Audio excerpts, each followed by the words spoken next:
Yun o, good day mga bossing, muli daw Karma sa Motohouse. So, ito meron tayong ginagawang Aerox version 1. So, umingay kasi yung makina nito. Tapos, yun nga.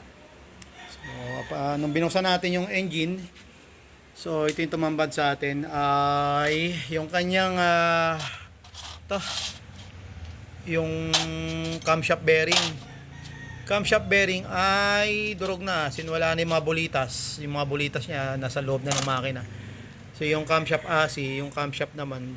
So ito yung kapares ng ano. Ayan, kita nyo. Durog na. Ayan. Himiwalay na yung mga bulitas niya, pati yung corona. Tapos pati yung mga ano, tinamaan. Ayan, kita nyo. Hindi na, ayan. Ayan. Hindi na siya pantay. O baga, ano na rin. Baga, napwersa na rin kasi wala kang bulitas. Pati yung kanyang water pump AC. Ito nyo to. Kita nyo, no? Tapos, parang triangle na. Kita nyo. Ayan. Tapos, ano pa yan? Nahuhugot pa yan. Pati yung bearing niya natatanggal. Di ko pa lang tanggal kasi, pero papalitan na rin kasi.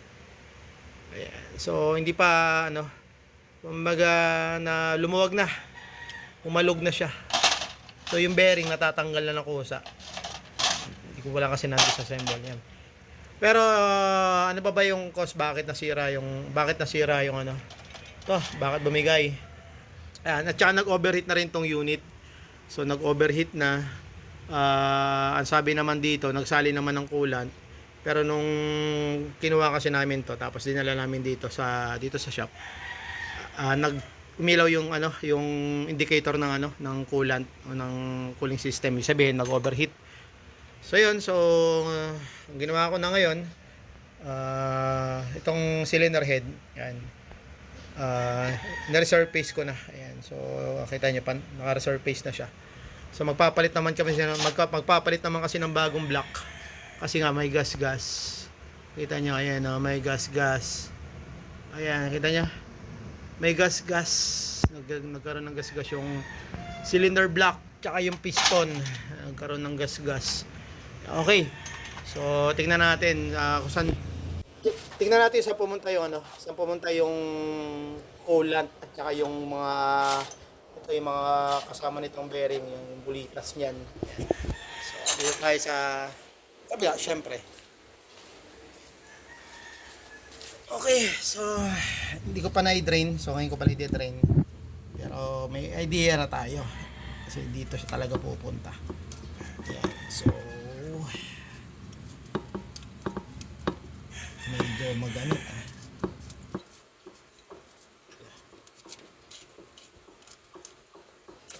boom. Ririnig nyo, nagbabagsakan. Naririnig nyo, parang may mga bumabagsak na alright, sa mga kita nyo, grabe, kulay ang tawag dito, hindi na to gatas yun ang kulay alright.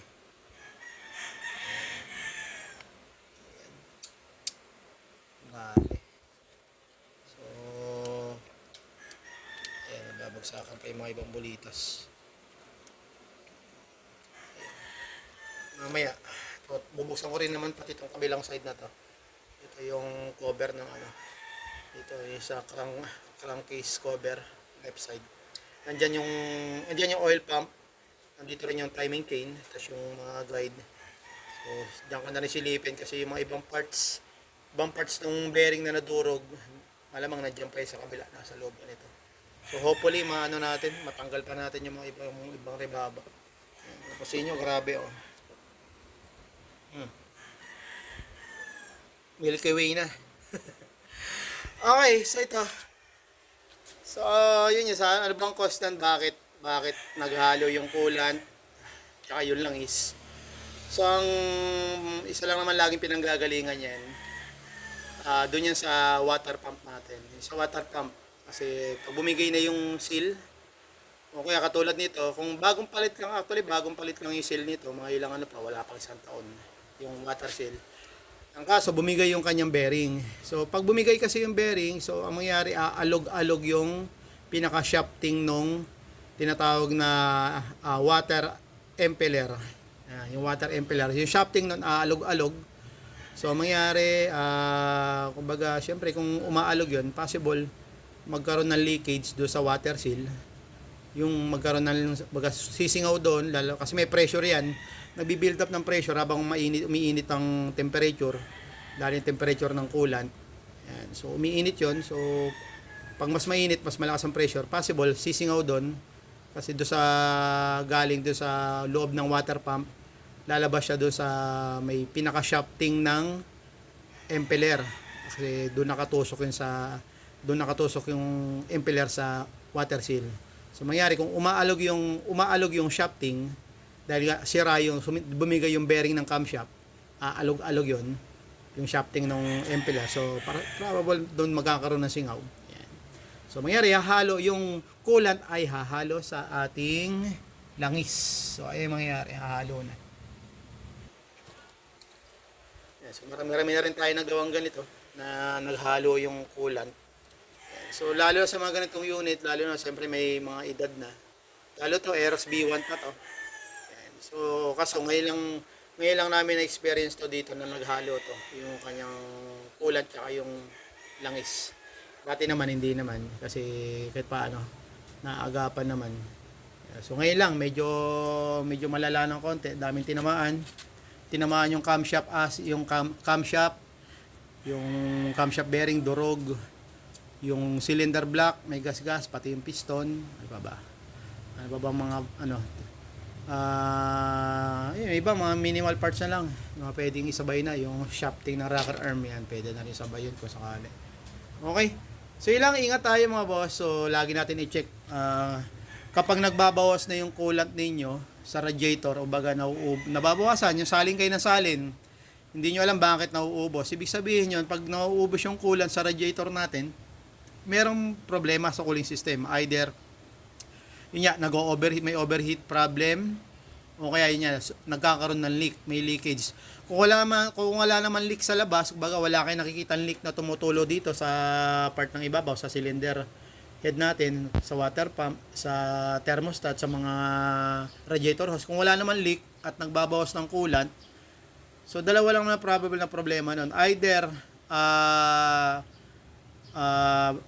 may leak sa combustion, sa cylinder head, sa cylinder head, nagkakaroon ng leak ng pressure galing sa combustion. Ibig sabihin hindi na pantay, or may sira yung cylinder head gasket, or warp yung cylinder block at saka yung cylinder head. So yun yung isa. Pangalawa naman, yung water seal sa water pump. So kung sira na o kaya namagana yun o kaya namagana, magkakaroon ng singaw, so yung coolant lalabas, papasok sa ating makina. So yun yung mga dahilan bakit naghahalo yung coolant tsaka yung langis at kung bakit nagbabawas yung ating coolant sa ating radiator at nagkakaroon ng overheat issue. Okay, so yun lang mga sir, sinare ko lang ito para awareness sa atin lahat sa mga naka radiator, may mga water cooled na motor, na unit, lalo mga scooter, ganito, lahat. Decambio, basta may mga radiator na katulad nito, may water cooled, ika nga tawagin. So, check natin lagi kung goods yung ating cooling system, kung hindi nagbabawas yung coolant natin sa reserve at sa radiator mismo. Yan. So, kung nagbabawas at salin kayo ng salin, ay mas maganda ipacheck nyo na ng maaga kung ano yung pinaka problema o sanhi bakit nagbabawas ng mabilis o ng maraming na uubos na coolant. Sila muli, Dr. Man dito sa Motos mga boss. So I hope sana itong video na to ay nakatulong sa atin lahat, sa mga kapwa natin mga rider dyan na ganitong mga unit, lalo na yung mga water cooled yung mga motor nila. Yan. Muli, God bless sa atin lahat. Ride safe. Bye bye.